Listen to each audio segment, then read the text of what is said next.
Hello guys, the DB Grinder here, back at it again with another video, and this time I'm going to be going over the deck list from the Latin American Remote YCS that happened last weekend, the same weekend as YCS Birmingham, and going over just the pie chart real quick. We can see that Ryziel completely dominated the tournament, getting 19 out of the top 32 spots. Now, they don't show the difference between Pure Ryziel and Ryziel Fiendsmith, because we saw at Birmingham that Pure Ryziel was popping off and did very well at that tournament. But we do see Mitsurugi being in a different category than Ryziel. So we can see that two Mitsurugi Ryziels topped the tournament. So it's really like 21 variants of Ryziel topped. Also, there's one deck list that isn't known. Like, they don't know what deck they played. So, that could have been another Ryziel deck. We also see one Tenpai topped, one Bisteel, I assume it's Bisteel Fiendsmith, one White Forest topped, two U-Bell topped, which that one is very interesting that two U-Bell topped the tournament. This deck isn't as bad as a lot of people make it seem to be. Like, the deck definitely gets hurt by Detonator a good amount, but if you play a lot of outs to it, like, your deck actually just does a whole lot still. Then we also see one stun top, Latin America, one stun top. Then we only see 4 Malice in top 32, which that number is a little bit absurd to me. I feel like this number probably should have just been higher. Like, Malice is not, like, a bad deck or anything. I think in top cut, the deck definitely becomes worse because, you're hoping your opponents don't draw Lancia game 3 a lot. Like, even if they draw Lancia, there's still ways for you to win. But you're really hoping they don't draw that card, especially game 3 of any round of top cut. So 5 rounds in a row for you to win. But, okay, going over the tournament results now of this, because I just wanted to show this off because I thought it was kind of crazy. Like, look, you see Mitsurugi Ryziel first place, and then you see second, third, fourth, fifth, sixth, seventh, eighth, all Fiendsmith Ryziel. Like, that is crazy. Like, they're making this look like Snake Eye format right now with how much Fiendsmith Ryziel is topping. And then you can see, like, top 16, we can see, a couple Malice got knocked out there, all Fiendsmith Ryziel and a stun. And then, like, every other deck got knocked out in top 32, like the White Forest, both U-Bell, the Bisteel Fiendsmith deck. Oh, I didn't even realize that was Franco Persanio. Yeah, that's definitely the Bisteel Fiendsmith deck, 100%. And then Tenpai got knocked out, 2 more Malice got knocked out, and the other Mitsurugi got knocked out, and then we don't know what this player was playing. But okay, hopping into the deck list now. Okay, looking at the first place deck list, we can see that they're just playing Mitsurugi Ryziel. They are playing the Trap in the main, they're playing Futso, they're playing 2 Sword, which I think is becoming more and more standard as you just want a stronger Ryziel engine. We can see they side deck like Metaltronus, Slayer. They play 2 Nib in the main. Yeah, they're just playing hand traps like 2 Nib, 2 Talons. This obviously isn't a hand trap, but playing mainly hand traps in the main deck here. And then no Natter's Servant. Side decks Lancia, Chaos Hunter, no Meow, no Perulia in the side. Has multiple going first cards like Crossout Called By. And then going on to the second place list, we have the Fiendsmith Ryziel deck, playing 2 Sword, playing 41 cards, main deck's Called By some Talons, extra decks like fairly standard, cut the Exceton Knight for Requiem, which we've been seeing a lot more, side decks, 2 Ultimate Slayer, no Metaltronus anywhere on the deck list, has a lot of going first cards with Crossout Judgment, and has Called By in the main, and then also side decks Droll and Lockbird, which I think is like a okay choice in the side deck, to be prepared for Mitsurugi. I mean, they did lose to it in the finals, so, having this on their deck list probably made them feel better going into the finals. And then looking at the third place list, oh god, we can see Spooky Dogwood, Cowboy in the side. Like, I get Cowboy, but Spooky Dogwood I think is just, like, not a great choice this format. Like, maybe if you were playing a different deck that took a lot longer, sure. We can also see that they did decide to play the Exceton Knight over the second Requiem, and then played 3-3 on Sword and Ext. Only played 2 Engraver, played 2 Nib, main deck's Crossout with Called By, main deck Droll and Lockbird. Like, maybe this guy got some of, like, the ideas from Paulo, because, cut down on Nib, playing Drolls, playing Crossout Called By in the main. So maybe they got some inspiration from Paulo with that. and now looking at the top 8 deck lists, because, you know, a lot of these deck lists aren't made public. Usually with Latin America, a lot of the deck lists are just like never released because there's not that many people doing coverage on those events. But also for the remote duel events, especially, there's a lot of deck lists that just never get leaked because remote duels, you know, it's a lot harder to get the deck list compared to in person where it's a lot easier. But looking at this deck list, we can see that they played 3 sword in the main. Honestly, this looks very similar to the deck list that I played at Birmingham, like main deck, extra deck. Side deck's not even like that far off either. They did decide to play, like, you know, multiple talents in the side deck though. I guess just wanted like more going first things. But it's kind of surprising that they played talents and not called by, because I don't think talents is like bad going first. But I think, like, obviously it's a really good card going first. Like, it's completely fine to have it. But I think the main issue with this deck is Fua. And I want as many ways to beat that card as possible. And Talents doesn't do that. Called by, on the other hand, definitely does it. And then going on to the next deck list, we have the Stun deck. Oh, yes, this deck is interesting. Okay, so we play only 2 Extravagance, Pot of Prosperity, Demise, Dualities, played 1 Moon Mirror Shield. This card's insane. I guess I could scroll up so you can see the name. The Decisive Battle of Golganga. Yeah, this card's wild. It, like, protects whatever you have, and it also can protect itself, too. So you just send a fusion that mentions this to protect, and then you get to dump the Titanic Clad, and then that gets you to Ecclesia, and then that gets you to Punishment. So, like, you get to protect your stuff while also getting Ecclesia into Punishment, and then Punishment gets you more value. So, like, this card is absurd once, like, you have setup. Like, you actually just win if you have that setup with, like, a statue. We can also see, like, evenly in the main deck. You know, not playing, like, any going second cards, really. But evenly definitely can help going second. Natty Servant's also, like, kind of a going second card. Being able to, like, help somewhat crack the board. We can also see Imperial Iron Wall on the side deck. That's a very interesting choice.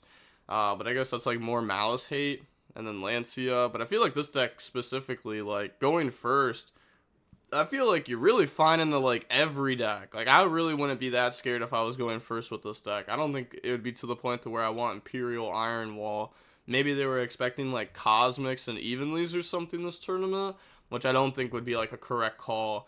And then going on to the next deck list, we have just Fiendsmith Ryziel playing Baldrake in the main deck. You know, Talents called by a couple Metaltronus.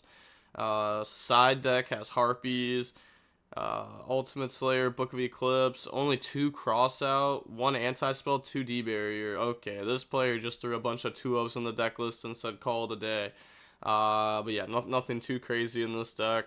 And then we have another Fiendsmith Ryziel deck, side deck Cowboy for time. We can see Exeton Knight in the extra deck. Let's see, what else is there? 3 Sword, only 2 Fua. I'm guessing it's just 2 Fua because they, like, only own 2 or something. And then 2 Veiler, 2 Druids, 2 Talents. Okay, it might actually be because they just want to play 2 of it. I don't know. There's a lot of other 2-ofs that were in the main deck here.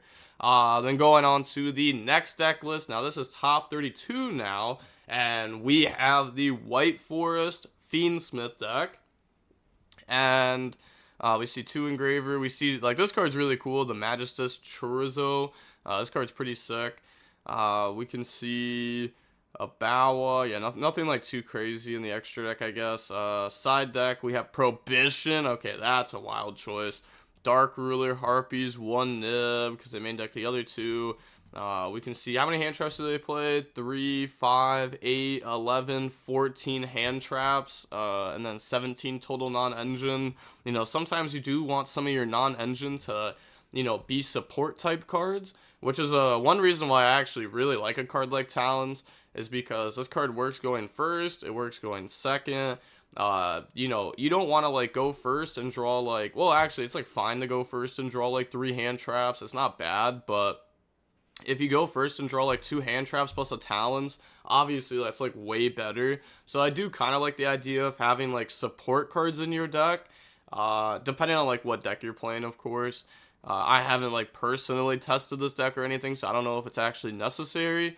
But, you know, I like the idea of support cards, I think is like fine. Then we have another Fiendsmith Ryziel deck list. This deck list, main deck, nothing crazy. Side deck has a lot of going first cards. Strike, Crossout, Called by in main, Talents in main, Lancia, Droll. Okay, doesn't have like the Meow or Chaos Hunter, which I think you need some of those to respect Malice more. But maybe Malice just isn't being played at all in Latin America. And if that's the case, then you don't have to respect it as much. Because, you know, if you happen to play against like one in Swiss, then sure. Like if I happen to lose, then I happen to lose. And top cut, I probably won't play against it, so I should be more prepared for the other decks.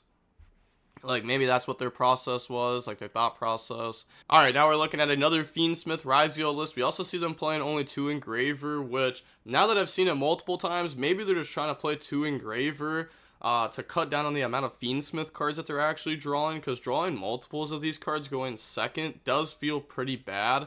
Going first, it's like completely fine to draw like Engraver plus one of the other cards, because then you just make Necro Equip and then Engraver, draw, and then, you know, like that's really good in that spot. And now you can go for like a Sequence, Desiree, Agnumde into DDD, and then you have like DDD plus Summon Desiree on the opponent's turn. And you got the draw one. So like, and if you don't have Ryziels at that point, then you probably have hand traps. So like, making a board like that is very strong. You know, obviously assuming that you don't get hand trapped, which you probably will. We also see Bell in the side deck, Perulia, Crossout, Metaltronus, Lancia, main decks to Called by. Now we have the Fiendsmith U-Bell deck list, which I'm pretty sure this was Patrick Hoban's deck list. Looking at it real quick, side deck, yeah, Red Resonator. I think a big combo deck like this definitely wants a time card. To be honest, I like playing a time card in like basically every deck list. I think like it just comes up, like even if it only comes up once a tournament, I think it's like completely worth having and will win you a match. Like it can win you that match. Let me see, like Droplet, Metaltronus here. These are just outs to like Detonator, I'm guessing. Because you can like Metaltronus into Underworld Goddess and then make Requiem, and that's very strong off of Metaltronus. Then we can see main deck. We have 1 Droll, side decks to second and third, 2 Veiler, Nib, Imperm, Fua. Oh, also plays 2 Dark Beckoning Beasts, 2 Opening.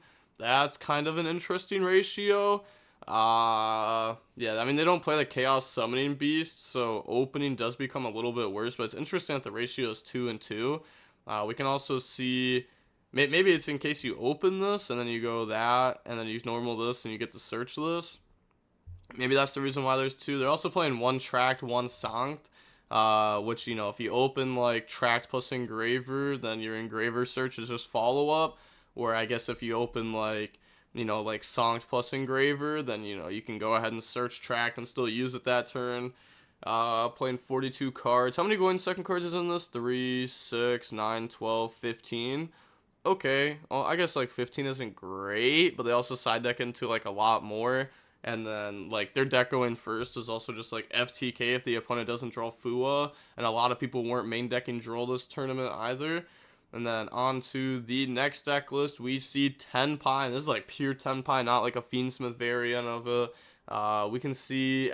this feels like a lot of normal summons. Like, 3, 5, 6, 8 normal summons. And you choose to go second. I don't know. That seems like a lot to me. Then we have, like, you know, 1 Magma Mutt, 3 Ash, 3 Veiler, 3 Droll, 3 Nib, 3 Slayer, 3 Imperm, 3 Droplet, Infinite going second cards. We also have Pot of Prosperity, which has, like, 9 different cards it can hit. To have, like, more going second stuff. We also see Crossout, probably because this deck doesn't have that many, like, pushes. And just being able to, like, Crossout, call, like, Imperm, on the Pydra, or call like Veiler on the Pydra, like that's very strong. Being able to like protect your engine. And then looking at the side deck, oh, they don't, wait, what is this, a going first build? I just realized they don't play Fua. Oh, I actually, they might just not be able to afford Fua. Like sometimes I forget, like, you know, I'm just used to playing on DB, so like the cards just like spawn for me. But like Fua is like kind of an expensive card. And this is kind of more like a budget type deck. Like this deck's probably pretty cheap overall. We can see side deck. Lancia, Chaos Hunter, yeah, just infinite hate for Malice, because this deck seems really bad positioned into that deck, like really, really bad positioned into it. We see Harpies, Lightning Storm on the side, which these could also have been main decked, but I guess like they do kind of conflict with like Nib and Bestial. Oh, they also don't play Dominus Impulse. Yeah, okay, yeah, this is definitely more of like a budget Tenpai deck list, I'm pretty sure. And then going on to the next deck list, they don't even show the side deck in this, which is interesting. I guess maybe they want to hold the side deck for a different tournament because they think they got the goo or something. But just based off looking at the deck list, I really don't think the side deck's going to be the goo because they're playing Dotscaper, which I don't think this card's real. Like, the only way Dotscaper comes up is if you're going in the red ransom and you're trying to actually like full combo off that. But once you make a Link 3, you should almost, like, your win percentage is very high once you make a Link 3. So it's like, if I'm already winning, like, I don't even know, like, a random number, like 80% of those games, then why do I need to play this bad card in my deck if the only time it comes up is when I'm going in the red ransom and I'm already winning 80% of those games? Like, do I need to make that percentage higher? Like, I don't know if that's necessarily true if you need to do that. We can see 6 Bestials, 3, 6, 9, 12, 15 hand traps, and 40. Very solid number there. No terraforming, plays 3 Allure, 1 Gold Sark, the 8 Malice names. Doesn't play like Metaltronus or anything that we've seen be very popular recently. Also, their extra deck is literally just like a pre-Suda extra deck. They're playing like the Link Spider, the Neo Tempest Terahertz. They still play Typhon, which Typhon's a very strong card overall. Also, they play the Terahertz, but they only play the D-Save Worm. They don't play like Mirror Logic with it, which also tells me that they most likely don't play Ultimate Slayer in their side deck either. And they probably play Shifter in the side since they don't main deck it. They play Lancia in their side. Like, those are, like, standard. They play some going first card in their side. So we already know, like, most of their side deck anyways. They're just trying to keep, like, one specific card a secret. And then now we have the Ryziel Mitsurugi deck. Looking at this, they play the Night Sword Serpent still, which I think gives your deck a lot more power if you're able to combo off. But I don't know if it's something that you actually need.